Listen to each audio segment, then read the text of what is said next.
কি বলো? ইমাম সাহেব পায়খানা কি টক না তিতা মিঠা এটা জানতে চাইছি। কিরকম খবিসের খবিস, 3 বার ঘুমের থেকে উঠায় কয় পায়খানা টক না তিতা। আমাদের মতো কাউকে যদি এমন ঠিক মাসালা জিগাইতো, হেরে কইতাম ওরে ধর, ওর জিহ্বাটা বাইর কর, চা খাইয়া দিই, তিতা না মিঠা দেখো।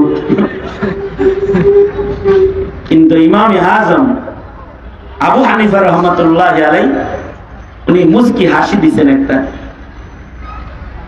হাসি দিয়ে উনি বললেন, আল্লাহর বান্দা, পায়খানা যখন ভিজা থাকে তখন ওটা মিঠা থাকে, যখন শুকায় যায় তখন তিতা হয়ে যায়।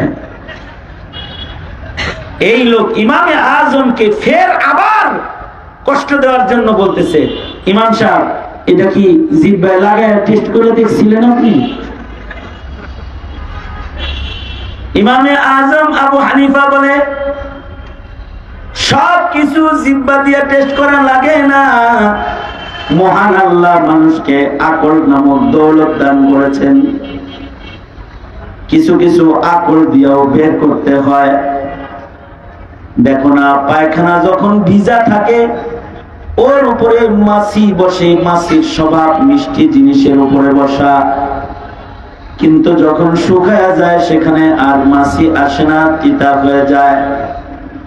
লোকটা বলে, ইমাম সাহেব আসলেই তুমি ইমামে আজম, কারণ তোমার ধৈর্য বেশি, তাই তুমি আল্লাহর কাছে মকবুল বেশি। লা তাগজাব, নবীজির ছোট্ট একটা নসিহত, লা তাগজাব। আলেমদের ধৈর্য যতটা আছে, সাধারণ ছাত্রদের ধৈর্য অতটা নেই।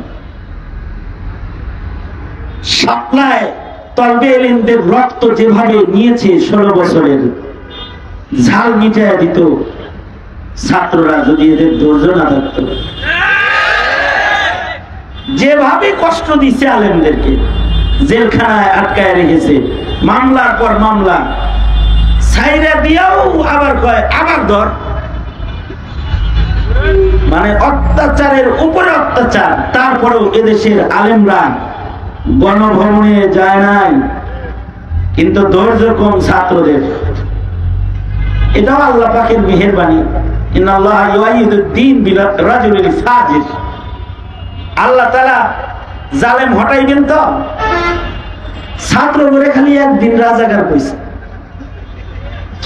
আমগুরে যে জন্মের পর থেকে রাজাকার শুনতাছি, কইতাছে টুপি দেখলেই কয় রাজাকার, টুপি দেখলেই কয় জঙ্গি, অথচ যারা প্রকাশ্যে দিবালোকে ধারালো অস্ত্র নিয়ে ঘুরে, ওরা হলো স্বাধীনতার সূর্য সন্তান।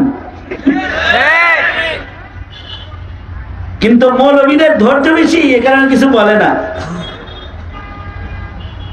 3 পয়সার মালিক কমিটির সভাপতি সেক্রেটারি হয়ে গেলে ইমাম সাহেবের জ্বালায় তেজপাতা বানায় ফেলায়।